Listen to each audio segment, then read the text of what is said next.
Bismillahirrahmanirrahim. Rabbi shrah li sadri wa yassir li amri wahlul 'uqdatan min lisani yafqahu qawli. O Allah, open up the door of wisdom on us. Make our work easy and remove the utterance of my tongue so that people should understand. Today I'm going to start with some of the interesting aspects because we have already covered some of the domain related to what makes the communication more effective for us. What are the world-class characteristics of a public speaker? What are the things which actually as a trainer, if you deploy in your presentation, is going to be impactful? And today I'm going to summarize a bit onto that aspect. What are the 9 golden principles? What are the 9 things? What are the 9 ingredients if you ensure that while you are conducting a 1-day session or a 5-day session, if you are conducting a training course for your colleague, or if you are conducting a sessions for your people or your customers, if you consider that part, you are going to get the gold, which is very essential to be understood in an adult learning program. Because when you are talking to the adult learning programs, you have a people in your audience who had a lot much experiences. Now, how you are going to engage them? So this perspective we have to understand today. So what is the first thing about this in this program? What we are going to talk about, 9 ingredients. The first ingredient, which is very critical, very important, it is called a personal context. A personal context. Now, what is a personal context?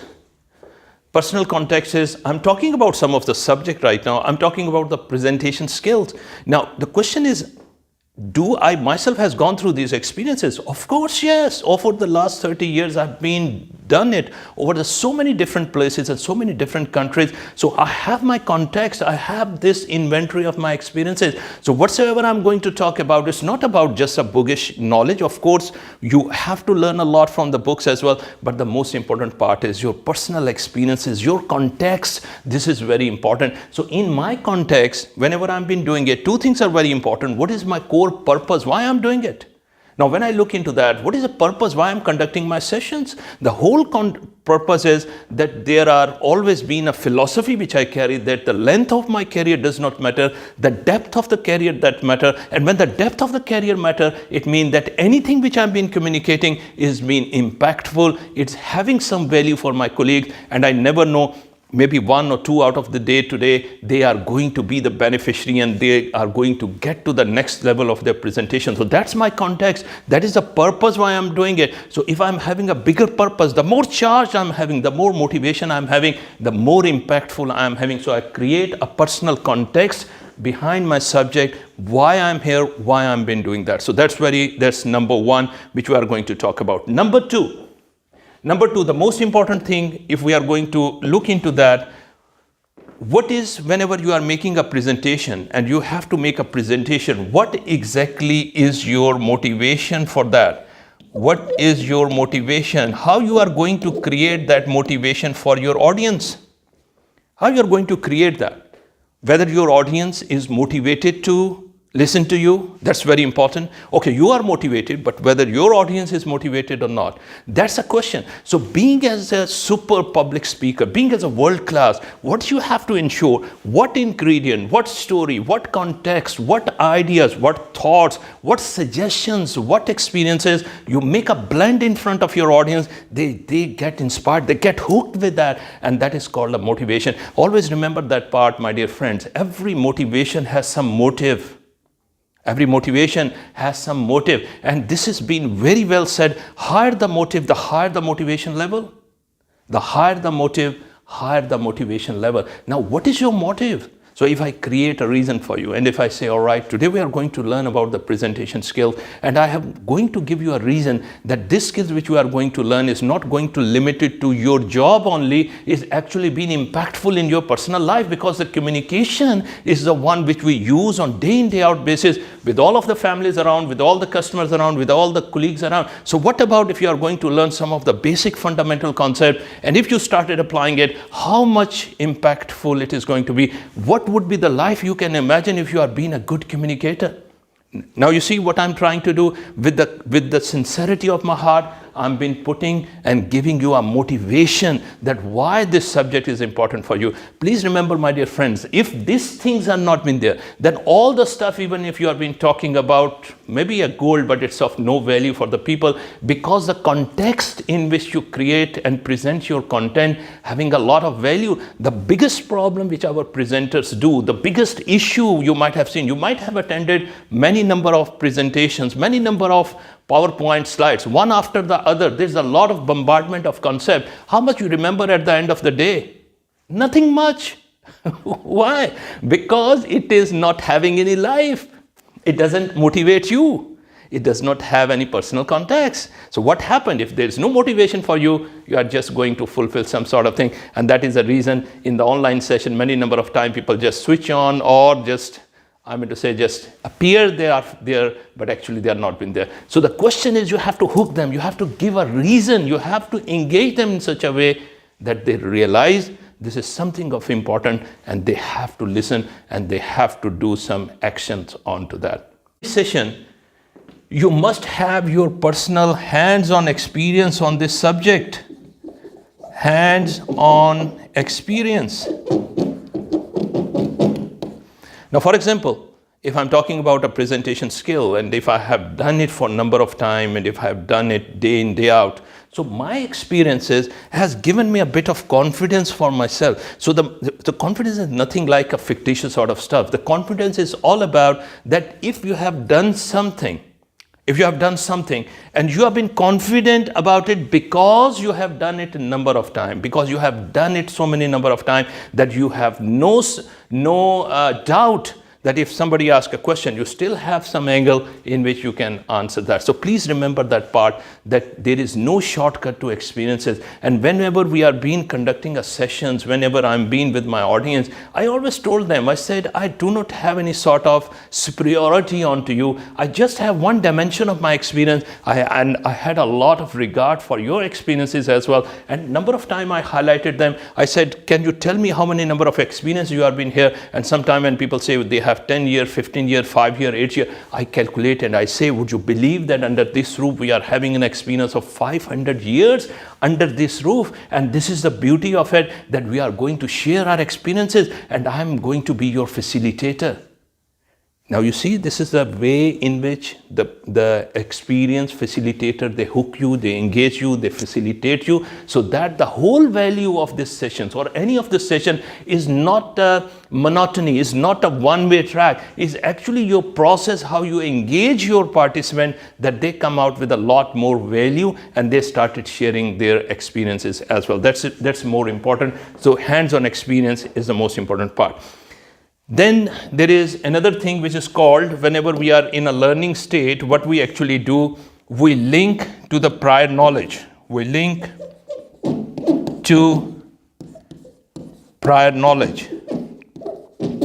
Now, I remember how we chunk information. What does it mean by chunking information? What does it mean by that?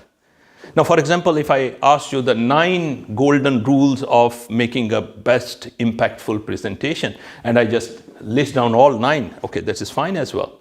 But what I've been doing right now, I have put it into a mind map. Have you realized that? Now, this is a mind map right now in front of me. So what I'm going to do, I have used the mind map and I put those titles over there. Now, imagine if we have to run this session for the whole day. So what I'm going to talk about, I'm going to open up the subject and I say, all right, Ahmed, what do you think, what is about motivation is all about? Or what is your personal context? What do you think, what are the things which we are missing right now? Now, when Ahmed or Saeed or Abu Bakr, whatsoever they are going to give me an input, what is more important for myself? I will go into those specific areas and I will put in the details around that. All right? Does it appeals to you? So whatsoever the input you are giving, I've been putting around that. So what is more important, that at the end of the day, when I'll take one segment, I can link around all the input which I have received, and I just can be able to summarize. And now it's been easy for my participants that when they will see that around the main subject, there are some sort of things which we have already been able to clusters it. That is the most important thing, which is very, very important for learning process. So I also ask you, making a mind map, even when I've been preparing my speeches. For example, there are some of the sessions which I've conducted for 1.5 hours without any break. Now it's been able, now this is a secret I'm going to share with you. Many number of times I've been asked and to conduct a session. So if I've been conducting a session, even our session, which are normally half an hour session, so well, imagine 1.5 hour session, 2 hour session sometime, I'm doing it. Now question is, how I'm going to remember all the things? So the answer key to it is, I always put a mind map around the main subject, and then I put what are the sub areas under that, and then I keep on adding on to that. So when I having a knowledge about it, I chunk information related to that specific subject. And that is the same thing which I have actually advised to my kids as well, that whenever they have to prepare for any exam or for any of the lectures, whenever they are being even in the meeting, go with the mind map, put it into the mind map. What is the central theme? What are the allied things which have been there? And just chunk information related to that area. Go and try that, and you will feel an amazing results onto that. So if there is a lot of information they have been coming in, even if you are listening, just give it a try today, and you will see how easily you have been able to relate all the information together in one page. All right? So this is chunking information. Then we are talking about, we have already highlighted that our sessions has to appeal to senses and emotions. Senses and emotions. Why it is important that my speech, my session, my ideas, my thoughts should appeal to different senses and your emotions? Because you remember, we have already talked about that anything in our life which was having an intensity of emotions involved, it became a permanent part of my memory. Now, if I ask you, can you recall instantly that how was your first day when you have joined your college? Do you remember that? Or do you remember some of the death of near one and dear one in your life? Even it has been happened, might be 20 years back. So instantly some picture will come into your mind, and I can bet on that you can give me every minute detail of it. Now, if I reverse the question, if I say, would you like to tell me what you have eaten a day before yesterday in a dinner? What exactly you have been eaten? Or if I ask you what you have been wearing almost 2 days back, what was your dress? Right? So now you see, you started recalling that, or what I was wearing at that time. Why we have not been able to recall something which was very recent, and why we recall something which has been happened over decades, and even the minute possible details of it is we are remembered to that. Answer is very clear, my dear friends. Anything where the intensity of emotions are involved, it becomes a permanent part of our memory. So your job, being as a presenter, being as a public speaker, being as a trainer, being as a coach, whatsoever you name it, you have to ensure that whatsoever the experience your audience is getting, it become a permanent part of their memory. And this can only be happen if you intensify the emotion, if you create enough intensity into the process, if you give them enough reasoning to listen to that, and if they found a value into it, and if you actually contextualize with your experiences, and you actually have been able to institutionalize some of the basic concepts and the fundamental things in their mind, that whatsoever they have been doing right now, there is always a better way to do. This is the catch where your audience is going to hooked up onto that. Like the way I talk about, started using a mind map today, and you will feel the hell lot of difference in your presentation, hell lot of difference in your memory, hell lot of difference in your presentation style. All right, I hope you have been enjoying what I've been trying to deliver to you, that up till now we have been talk about that our senses and emotions that carry a very important thing. Then we have come on to that any of the sessions you must have to add certain reflections exercise. Now, what is reflection? So for example, if I'm being supposed to conduct a half of my day session, or 1 day session, or 5 day sessions, if I keep on giving you the information, what is the chance? Our mind does not retain all the information at the same time, what is going to be happen? It is get diluted after a certain period in time. Maybe at the end of the day, I'm not going to remember many of the things. So what I have to do?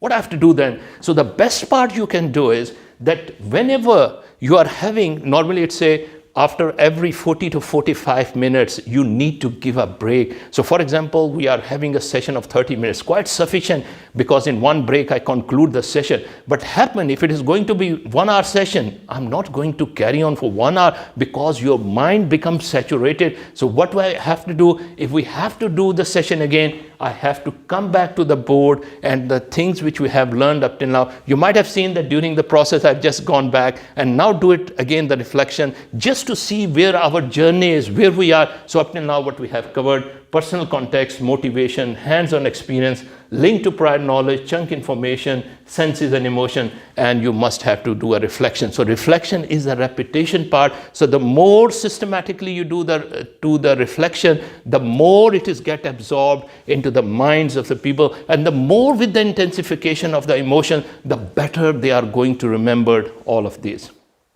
All right, then we are going to talk about that there are various ways in which you can use, to pass on your message. Remember, we have talked about that in the audience, whenever we are been talking about, there are people who are being visual. They like to have this information visual in front of them. There are people who are auditory. They would like to listen to it. They would like to listen to the lectures only. And there are people who like to put it hands-on. They would like to work something onto it. So if we are going to talk about that my sessions are being in such a way that not only it's been a lectures only, rather I'm been creating some sort of activity during the process. I've been giving you some brainstorming session during the way. I'm giving you certain case study during the process. I've been inviting you to come onto the stage and deliver something onto that. This is, if I keep on changing the ways and methods and the processes and creating a bit of variety into the process, this is the way in which the audience get engaged. Otherwise, if everything is monotony, if there are just been PowerPoint slides or it's only been a lecture, it is not going to work. So the variation. And you might have observed, I'm a professional speaker, you might have observed, now it's become my second nature. I didn't thought about that. I sometimes use the change in the modulation of my voice. I change the pitch of my voice. I change the speed of my voice, and I try to change the posture which I've been having. Now it's a bit very natural because I've been doing it over the last so many years, but everything has an impact. So whenever I've been emphasizing on some of the thing, the intensity of my voice also create a message for you. So this is all the various ways and methods you utilize. It is all going to be remembered for you. And the last but not the least, you have to create an activity which is a high energy activities. What is high energy activities?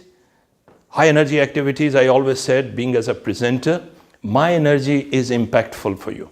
So if I'm having myself being as a presenter is being truly motivated, is being highly charged, is having a lot of energies within myself, then you are going to get impacted with that. And you are going to generate those activities in which when the people are getting slowed down, you generate the environment in such a way, you make them as a part of the process where they are being engaged themselves into the process, and they started feeling that vibes of energy which has been coming in. I always say, whenever I'm been on that stage, whenever the people ask me to come over and do something, I go into a different domain. It's a different process, it's a different domain, different space altogether for myself, because I feel like that the rays of energy has just been emitting out of myself, and whatsoever I've been doing is been with a bigger purpose of adding some value in the life of my colleagues, in just to ensure that they are being able to go to the next level of their performance, they are being able to have a next level of their impact in their personal and professional life.